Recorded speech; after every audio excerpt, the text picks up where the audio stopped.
Hi, I'm Kim Chavez, and I am a woman in long-term recovery. And my options journey is a little different, but at the end, we both have the same common denominator of being successful and because of options. And so I love coming here, and I just feel like when I'm here, the spirit of Dr. Cody is in me.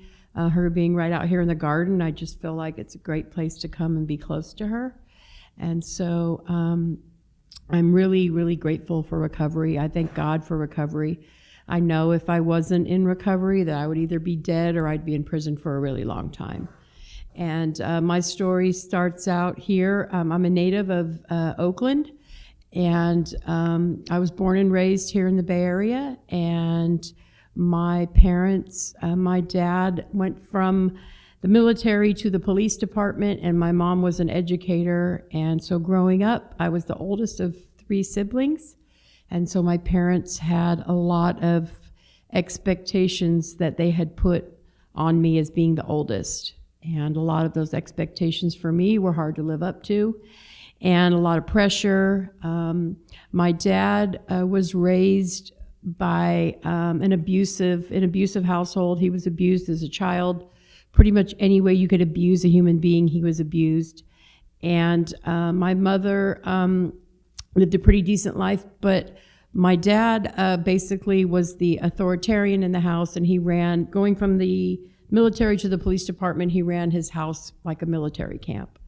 And unfortunately, because of the abuse that he endured, he was very abusive to us growing up as children. And we never stepped out of line, and he was physically abusive, and it was a lot to endure as a child.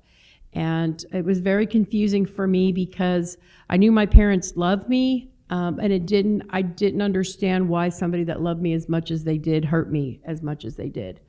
I do know now from recovery and from doing a lot of personal work that my parents did the best that they could with what they had to work with, which wasn't much.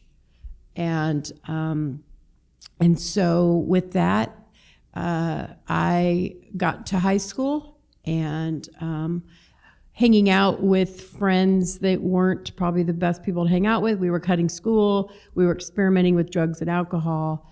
And I found out what it was like to not go to school, hang out with my friends and party. And my dad wasn't there to whip my ass back into class. And so it became a regular event, and it became an occurrence that turned into, as the school put it, an acute truancy problem.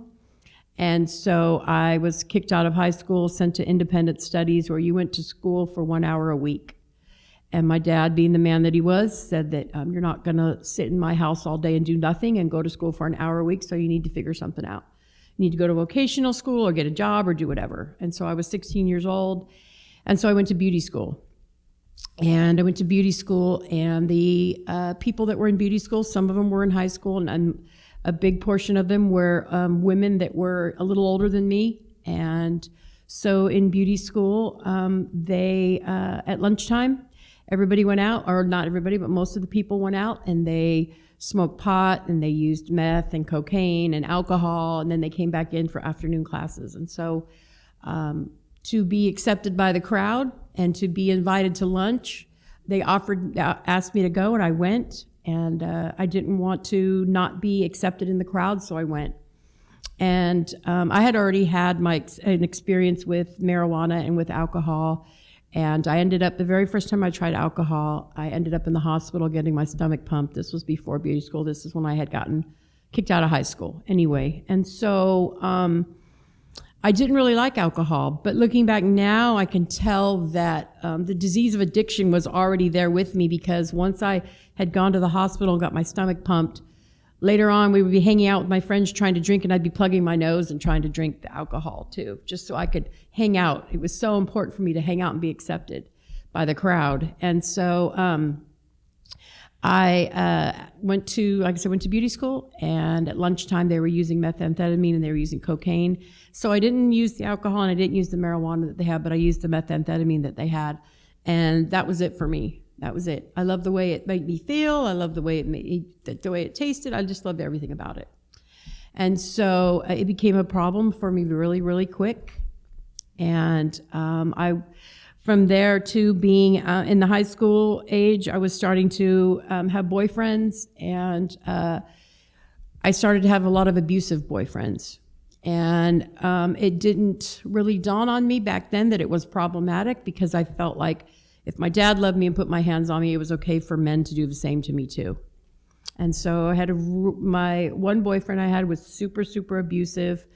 And he, when I literally escaped from him to try and get away from him and be free, I ended up being pregnant. And so I'm pregnant, don't want to tell my parents, and end up having a baby that I don't know how to take care of. I don't really want to take care of, because it was such a connection to the abusive person that I was trying to get away from all that time. And so I had a daughter, and I was really, really deep into my addiction, and it ended up not working out well for me and her. It was a struggle. Me and her being by ourselves, being a single mother, was really, really a struggle for me.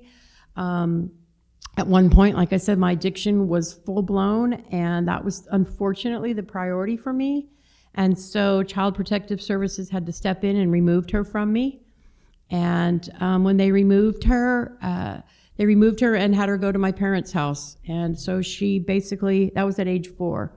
So she was basically raised by my parents.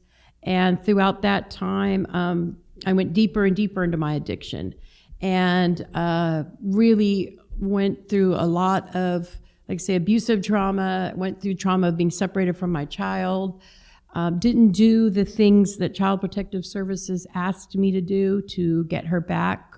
And so, like I said, I just went deeper and deeper into my addiction. Went in and out of jail a bunch of times. And this went through the span of to about my daughter turning 18 years old, and she was getting ready to graduate from high school. And my parents said, you know, we've kept what you do from her long enough, and we're not going to lie to her anymore. We're going to tell her what's really going on. So you need to get your life together. We think you should go to a program. And I was like, oh, I'm not going to a program. Why would I go to a program for? What do I need? I don't need a program. And so I was really in denial, not realizing that the drugs really had a grip on me, a tight enough grip on me to where I wasn't eligible or able to get my daughter back and be a good parent.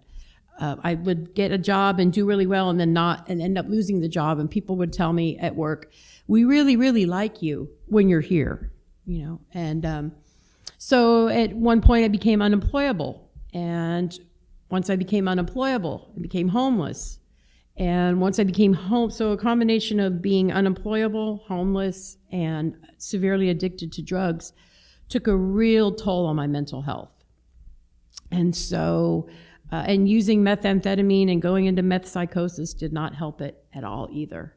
And so at that point, I really contemplated suicide. I went to the Golden Gate Bridge, and I was going to jump off. For whatever reason, a higher power worked in my favor, and my brother saved me that day. And he's a younger brother, and so he called my parents and told my parents what happened, and they said, well, you can't bring her here, not in that condition. She needs to figure it out. So he took me to John George, the psychiatric hospital here in Alameda County. So I'm there for a day or two, and they told me, you know, you really don't have a psychiatric problem, you have a drug problem. You should probably go to a program. And so there's the word program again, and I'm like, that word program, I'm not going to a program. I don't need a program. Program is for losers, right? And I mean, at that point, what did I have left? I didn't have anything to be so proud of that I didn't need to go to a program, right? And so I couldn't have been more wrong about program being for losers, but that was just my mentality and my thought pattern at that time. So I didn't listen to the recommendation.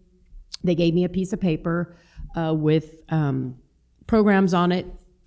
And the guy at the psychiatric hospital said, here, why don't you start calling some programs? So I was just like, okay.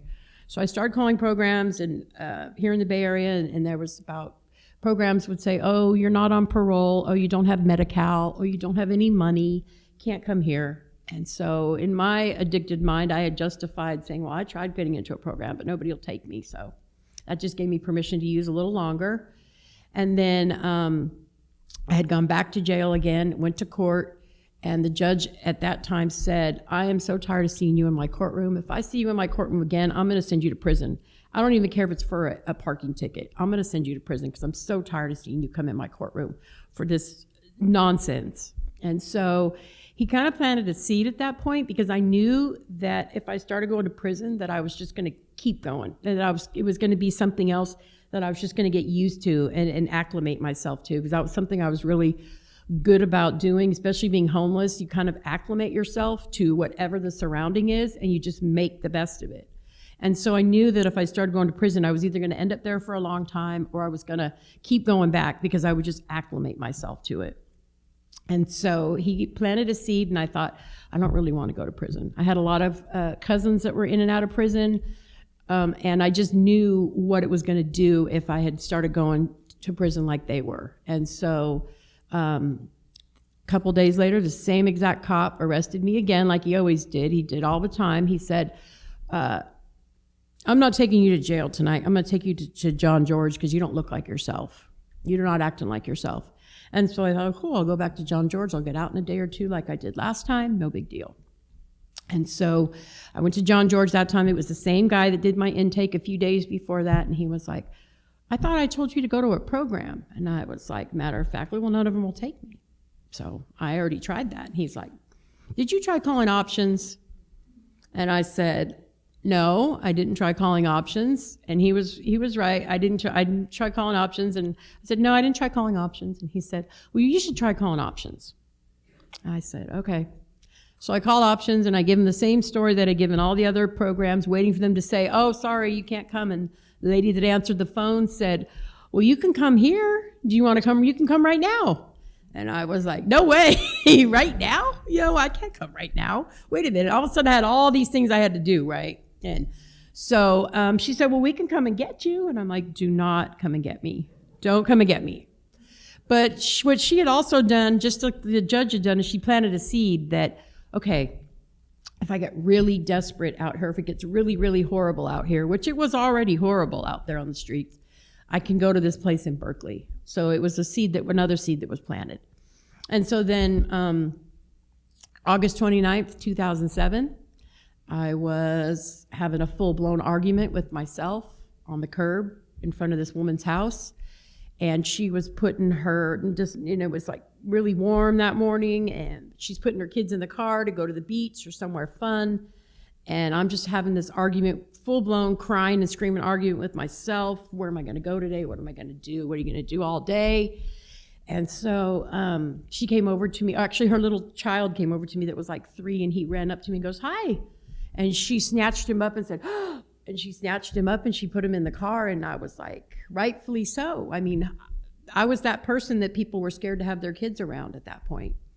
And she comes back over to me and she says, I don't know who you are, but I can tell that you need some help, and I'm going to give you some money, and I hope you get some help with it. And so she gave me $7. And she said, I'm going to give you some money, and the only reason I'm going to help you is because you're somebody's daughter. So she gave me $7. And any other day of my addiction, I would have probably bought $5 worth of drugs and $2 worth of cigarettes. But something came over me, and this was in Hayward. I got on the BART train, and I came to Berkeley, and I came to Options. And like I said, that was August 29th, 2007, and I've been there ever since. And just like Vandrick, Tom and Dr. Cody got a hold of me and go to school. I went through the year of treatment, and I did not think those first few days of treatment, I am never going to be able to sit here for a year. Back then the program was here. I'm never going to be able to sit here for a year and not use drugs. But after coming there every day and having a bed to go home to, I had this duffel bag that I had not unpacked in like 3 years that I had used when I was on the street, and it had holes in it, and it was disgusting. And going to the sober house that night was the first time I had undone that backpack in like 3 years. So having a safe place to put my head every night, going to this program every day, it got to be really easy. The year came and went, and at the end of the year, I was really fearful. And I'm like, what am I going to do? My year here is up. What am I going to do? So my mind back then wasn't like, didn't have a lot of recovery knowledge. I had the first year of recovery knowledge, so I thought that I was just, maybe I'll just relapse, and then I can come back and do a whole nother year and stay longer. But my counselor told me, I think you should talk to Tom. I don't think that's the best route for you to take. You should talk to Tom first before you make that plan. And I said, okay. So I talked to Tom, and Tom goes, that's not going to be the plan for you. We have a different plan for you here. And so I kept, with that time I was volunteering at the program, volunteered.